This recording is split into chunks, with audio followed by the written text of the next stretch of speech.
Hello बच्चों, चलिए प्रश्न को देखते हैं। कह रहे हैं कि सिद्ध कीजिए कि cos 4x बराबर 1 - 8 गुना साइन की घात 2x गुना cos की घात 2x है।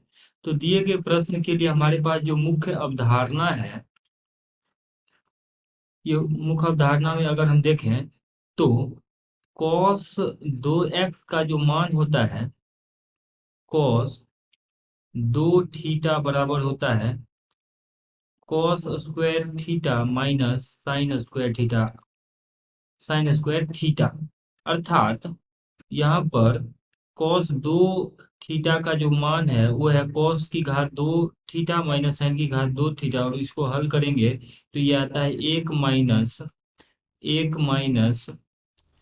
यहाँ पे अगर हम इसको cos को cos ही रहने देते हैं, तो इसी को आगे बढ़ा देते हैं हम, तो cos 2 थीटा का मान हमारे पास आ जाएगा cos 2 थीटा बराबर cos को लिख सकते हैं हम इस प्रकार से, cos की घात 2 थीटा माइनस, पुनः यहाँ पे लिख लेंगे हम साइन को 1 - cos की घात 2 थीटा। तो ये आ जाएगा हमारे पास हल करने से 2 गुना cos की घात 2 थीटा माइनस 1।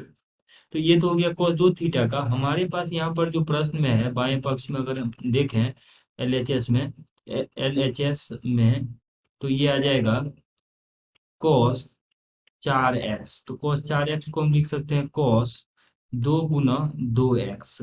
अब थीटा की जगह पे 2x रख के इस सूत्र का उपयोग करेंगे तो यह आ जाएगा 2 गुना cos की घात 2 और थीटा अर्थात 2x, और माइनस का यहाँ आ जाएगा 1। तो इसका मान आ जाएगा 2 गुना, और ये आ जाएगा cos की घात 2 गुना 2x। तो इसको हम पुनः इस सूत्र से लिख सकते हैं cos 2x के लिए 2 गुना cos स्क्वायर एक्स माइनस 1, और इस पूरे का वर्ग है तो वर्ग कर देंगे और माइनस 1। इसको हल कर लेते हैं, तो हल करने से आ जाएगा हमारे पास 2 गुना, अब इसका मान आ जाएगा a माइनस बी का स्क्वायर करेंगे तो 4 cos की घात 4।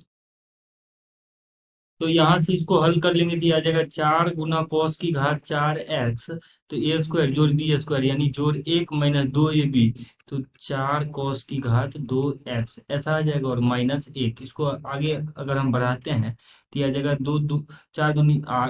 2 गुना 4 अर्थात 8, और cos की घात 4x को हम लिख लेते हैं cos की घात 2x, और एक जो cos की घात 2 बचेगा उसको हम 1 - sin की घात 2x ऐसे करके लिख लेते हैं।